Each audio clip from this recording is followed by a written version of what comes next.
Friends, welcome to our channel radius infotech services. इस video में मैं आपको अंडर सेक्शन 269 एसयू के बारे में बताऊंगा, जो इनकम टैक्स डिपार्टमेंट ने सर्कुलर नंबर 12/2020 के थ्रू क्लैरिफिकेशन दी है in respect of prescribe electronic modes under section 269 of the income tax act 1961। जो ऑब्जेक्टिव है of the government is to encourage digital transactions and move toward less cash economy. तो ये जो section 269 SU था वो insert हुआ था, जो न्यू प्रोविज़न इंसर्ट किया गया था, ये फाइनेंस एक्ट 2019 पार्ट 2 में इंसर्ट हुआ था। इस सेक्शन का जो मेन रिक्वायरमेंट थी कि हर पर्सन जो भी business carry on a business और जिसकी सेल या टर्नओवर या ग्रॉस रिसिप्ट जो है 50 करोड़ से ज़्यादा है प्रीसीडिंग प्रीवियस ईयर में, तो उसमें उसको जो electronic mode prescribe electronic modes facility provide करनी पड़ेगी एक्सेप्टिंग पेमेंट्स के लिए। जैसे एक नोटिफिकेशन 105/2019 डेटेड 30 दिसंबर 2019 को जो नोटिफिकेशन आई थी उसमें ये दिया गया था कि वो कौन कौन से मोड थे। सबसे पहला था debit card powered by RuPay, second unified payment interface that is UPI और भीम UPI, unified payments interface quick response code that is UPI QR code और द भीम UPI QR code one notified as prescribe electronic mode. काफ़ी representations आई थी कि अभी actually क्या होता था, ये सेक्शन जो एप्लीकेबिलिटी थी वो B2B B2C दोनों पे आ रही थी। B2C means business to customer deals and B2B is business to business deal.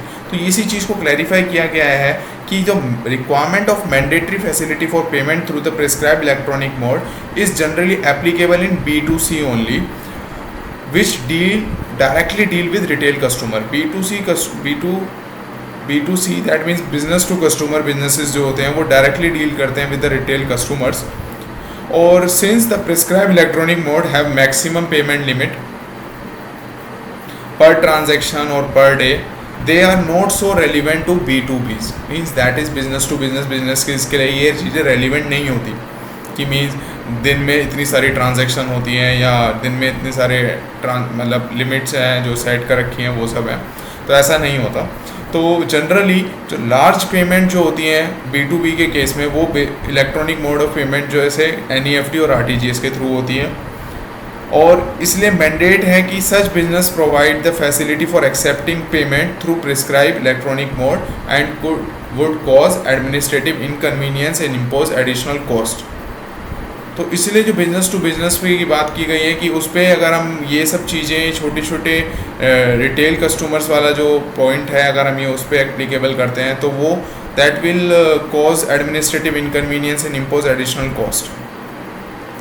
Therefore in view of the above it is hereby clarified that the provision of section 269 SU of the act shall not be applicable to the specified person having only B2B transaction। That means B2B transaction means that no transaction with retail customer or consumer if at least 90% of the aggregate of the amount received during the previous year include the amount received for sale, turnover or gross receipt are by any mode other than cash।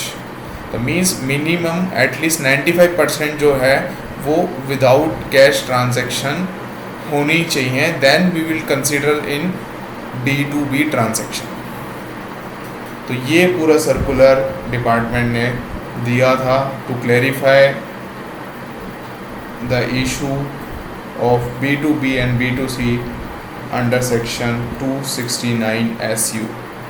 Thank you for watching and subscribe our channel Radiation Infotex Services for more knowledge and quick updates.